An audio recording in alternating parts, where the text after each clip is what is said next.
There is a particular feeling that tends to arrive on Sunday evenings. You pick up your phone to relax, to check in, to pass a few minutes before sleep. And somewhere in the scroll, you drift from your own life into a kind of comparison audit. Someone's holiday photos, a friend's announcement, a colleague's promotion. You put the phone down and feel somehow smaller. You did not choose to feel this way. It arrived automatically, the way a lot of comparison does, quietly, efficiently, before you could think to question it. And the resulting feeling is hard to name precisely. Not quite envy, not quite sadness, not quite inadequacy. More like a vague, bruising awareness that somewhere, somehow, you are behind. This video is about that feeling, where it comes from, what it is actually doing, and what it means to build a sense of self that is no longer constantly measured against other people's highlight reels. Social comparison is not a modern affliction or a character flaw. It is one of the oldest human drives, and for most of human history, it was functional. In the small groups in which humans evolved, your position in the social hierarchy was directly related to your survival. Knowing where you stood, how your skills, resources, and standing compared to those around you was genuinely useful information. The brain developed mechanisms to track this constantly because staying socially calibrated kept you safe and connected. Psychologist Leon Festinger formalized this in his 1954 social comparison theory. We evaluate our opinions and abilities by comparing ourselves to others, particularly when we lack objective standards. This is not irrational. It is a built-in assessment mechanism. The problem is that this mechanism evolved in groups of around 50 to 150 people, most of whom you knew personally. It was not designed for a world of 8 billion curated profiles, available at all times in the palm of your hand. Social media has not invented the comparison instinct, but it has industrialized it. Every platform optimized for engagement has discovered the same thing: content that provokes strong emotion, including envy, aspiration, and inadequacy, keeps people scrolling. The algorithm is not neutral. It is systematically feeding you content most likely to produce a reaction. What makes this particularly potent is the curation effect. What you see on social media is not people's lives. It is a carefully selected, often edited, aspirationally presented version of their lives. The holidays appear, the disagreements before the photo was taken do not. The promotion goes up, the anxiety about whether the job is actually good does not. Your brain, however, processes these images as real social information. It compares your full, unedited internal life, with all its mess and uncertainty, against everyone else's external presentation. This is structurally an unfair comparison. You are always comparing your inside to their outside. No wonder it feels like everyone else has figured it out. Envy gets a bad reputation, but it is worth looking at more carefully, because envy is actually information.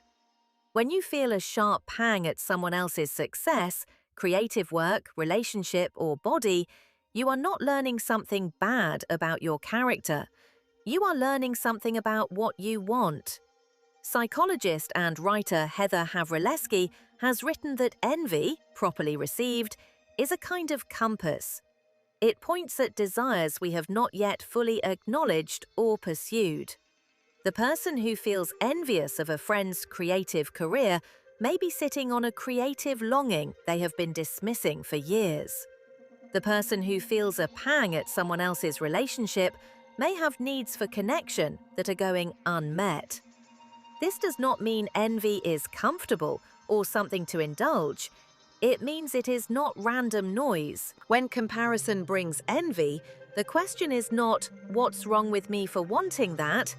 The question is, what is this pointing at that I haven't been honest with myself about? If you are finding this helpful, it would mean a great deal if you subscribed to Healing Through Thoughts. I put new videos out every week, and this series in particular is one I have put a great deal of care into. Just hit subscribe so you do not miss the rest of it. Closely related to comparison is the search for external validation, the seeking of approval, praise, and reassurance from others as a way of feeling okay about yourself. External validation feels like it should work. When someone praises your work, or likes your photo, or tells you that you handled something well, there is a genuine neurochemical response.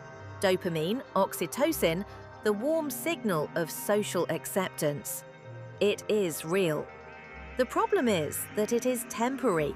And when your underlying sense of self-worth is unstable, external validation cannot anchor it because the foundation it rests on keeps shifting.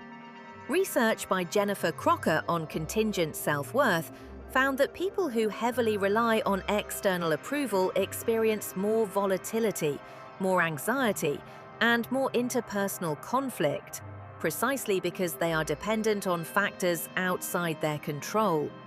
Validation is a resource you have to keep sourcing. Real self-worth is a well you build internally, and when it is built, the lack of validation does not destroy you. You can be unseen in a moment without believing you are invisible. One of the most useful reframes for comparison is the shift from evaluation to curiosity. Instead of using someone else's success as a measure of your own, you use it as a point of genuine interest. This is not about pretending you feel fine about comparison when you do not. It is about changing what you do with the information. Instead of, "They have that and I don't, what does that say about me?" It becomes, "They have that, what do I actually want? Is this something I genuinely desire, or is it just proximity making it feel important?" Research distinguishes between upward comparison, comparing yourself to those who seem to be doing better, and the purpose that comparison serves. When upward comparison is used for inspiration or information, it can be motivating. When it is used for evaluation, to measure your worth, it is reliably deflating. The difference is largely in the questions you ask. Curiosity asks, "What can I learn here?" Evaluation asks, "How do I measure up?" One opens, the other closes. The most durable solution to the comparison trap is building a strong enough internal reference point that other people's lives stop being the primary measure of your own. This is not indifference to others. It is having a clear enough sense of what you value, what you are building, and what kind of person you want to be, that comparison becomes less relevant. Values-based living, a concept central to acceptance and commitment therapy, involves identifying what genuinely matters to you, independent of social comparison, and making decisions that move you toward those values. When your compass is internal, when you know you are building the life that is right for you, not the life that compares best, comparison loses much of its sting. This is a practice, not a destination. You will still feel the pull of comparison. The difference is that you have something to come back to, a sense of your own direction, your own values, your own version of enough. That internal anchor does not make you immune to comparison. It makes you less defined by it. Here are 3 practical starting points. First, a brief social media audit. Not a detox, just a week of noticing. When you open each app, notice how you feel when you put it down. Not a judgment, just data. If certain accounts consistently leave you feeling smaller, the information is there. Second, the want audit. When comparison strikes, pause and ask, "Do I actually want this? Or am I reacting to proximity?" Often what looks like desire for what someone else has is actually a half-acknowledged want of your own, waiting to be named and taken seriously. Third, end each day with a values check. One question: did I move toward anything I actually care about today? It does not have to be large. It just reorients the measure from how did I compare to how did I live? Over time, that shift compounds. We have looked today at where comparison comes from, the ancient social calibration mechanism running on a platform it was never built for. And we have looked at what it is actually telling us when it shows up. Envy as a compass, validation as a drip feed, curiosity as the better question, and the internal reference point as the long-term answer.